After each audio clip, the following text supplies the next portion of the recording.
Olá amigos, tudo bem? Meu nome é Josemar Bueno e vamos agora dando sequência, ao nosso vídeo sobre as regras de comercialização. Então nós já falamos da regra 00 sobre o PLD, a regra 01 que é a medição física, já falamos da regra 02 que é a medição contábil e hoje então vamos falar da garantia física, Então o que significa essa regra da garantia física, qual é a importância dela, Mas primeiro quero fazer um convite para você.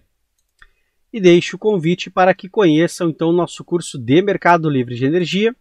Este curso está no formato de videoaulas, Então vou mostrar rapidamente aqui para você. Quando você faz a aquisição do curso, você adquire então 32 horas de videoaulas e mais 30 horas de materiais extras. E também temos 42 horas de encontros online ao vivo.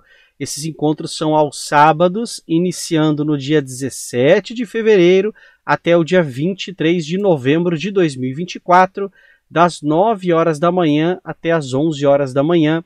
Então você pode assistir a 62 horas de videoaula ao longo do ano e, com toda a tranquilidade, participar de todos os sábados ou apenas de alguns sábados para tirar as suas dúvidas. Você tem o ano inteiro para tirar as suas dúvidas, além de poder tirar as dúvidas no grupo do WhatsApp, que é o grupo da turma, Bom, então pessoal, era isso que eu queria comentar. Vamos agora, para o nosso conteúdo, Bom, então estamos aqui na regra, a regra de garantia física.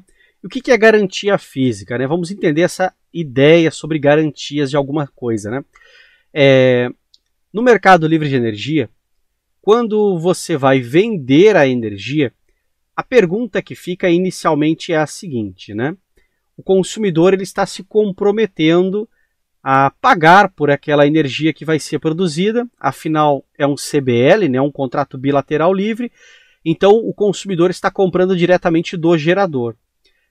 O contrato, vamos supor que ele tenha 3 anos de duração, que é um tempo bem normal para um contrato hoje em dia, Isso para CBL, tá, pessoal? Importante, são várias formas de compra e venda de energia e vários mercados dentro desse ambiente livre, tá? Mas vamos pegar o exemplo do CBL.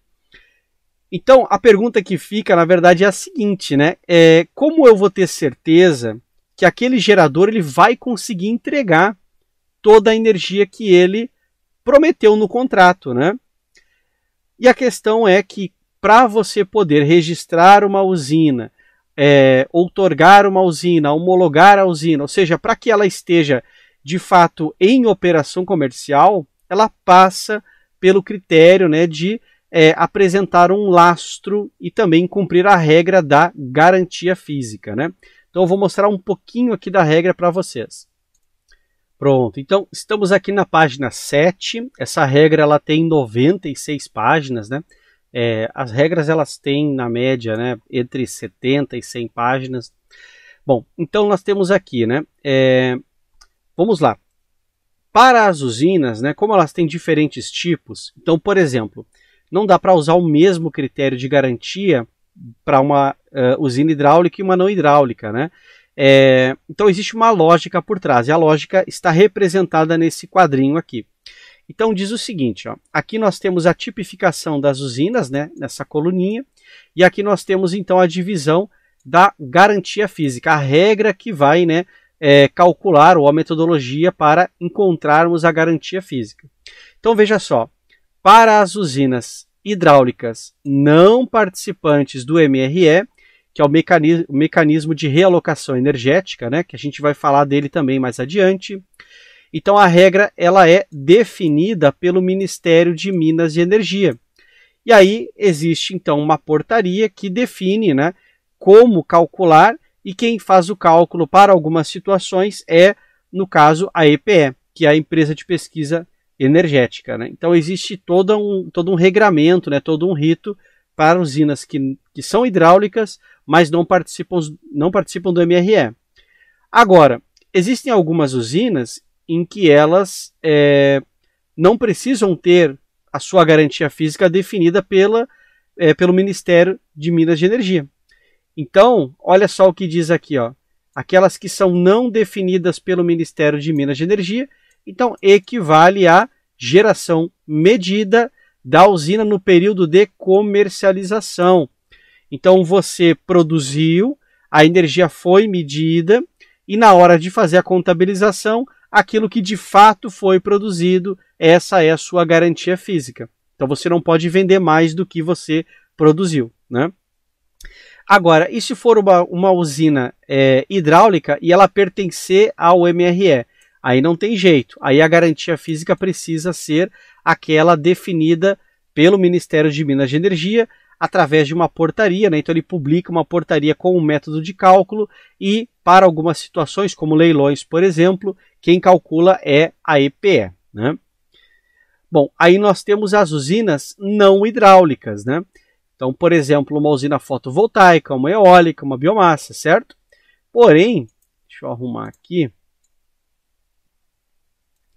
Pronto. Porém, olha só, aqui eles colocam assim, ó, modalidade de despacho, né? Então, tem tipo 1A, 2A, 1B, 2B, 2C ou tipo 3. O que é o tipo da usina?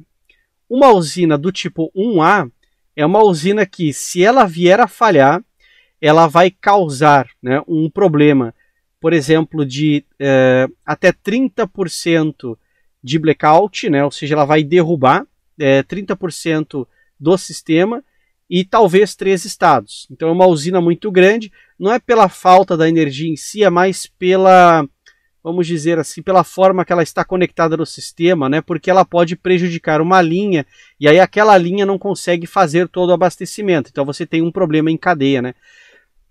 Essa classificação é importante, né? Porque nós tivemos no início do ano, eu acho que foi no início desse ano, né? Teve o problema no Nordeste, onde uma das usinas apresentou um problema e provocou um apagão aí, né? De alguns minutos e algumas horas, né? Para alguns estados aí. Então existe já uma classificação até para poder dar um tratamento diferente. Então, quando a usina é classificada como uma usina, por exemplo, do tipo 1A ou 2A, que são usinas importantes, então aqui diz, ó, se forem usinas onde eu tenho um método definido pelo Ministério de Minas e Energia, ok, então corresponde à garantia física sazonalizada pelo agente, descontadas as unidades geradoras em teste e ajustada por um fator que representa a média das perdas internas, pelo fator de rateio de perdas da rede básica, né? E pelo fator de disponibilidade. Agora, se ela cai na regra que não é definida pelo Ministério de Minas e Energia, então aqui ele diz que para as primeiras, né? Então corresponde a capacidade das usinas geradoras em operação comercial, ajustadas pelo fator de capacidade máxima, pelo fator de rateio de perdas da rede básica, por eventuais perdas internas e pelo índice de disponibilidade verificado. Ou então, se forem usinas do tipo 1B, 2B, 2C ou tipo 3, para vocês terem uma ideia, a usina do tipo 3 ela é a menos preocupante. É a usina que, se for desligada, nada acontece. Ela não faz cócegas, né, na rede. Ela não tem um grau assim de tamanha importância, né? Ou seja, claro, eu estou exagerando um pouquinho aqui, porque toda usina faz falta, né, pessoal? Mas o que eu digo é que a usina do tipo 3 é aquela usina que eles menos se preocupam, tá bom? E aí diz, ó, equivale à geração medida da usina no período de comercialização, né? Então, essa é a ideia, né? E por que nós temos essa questão da garantia física? Por exemplo, eu vou vender energia no leilão.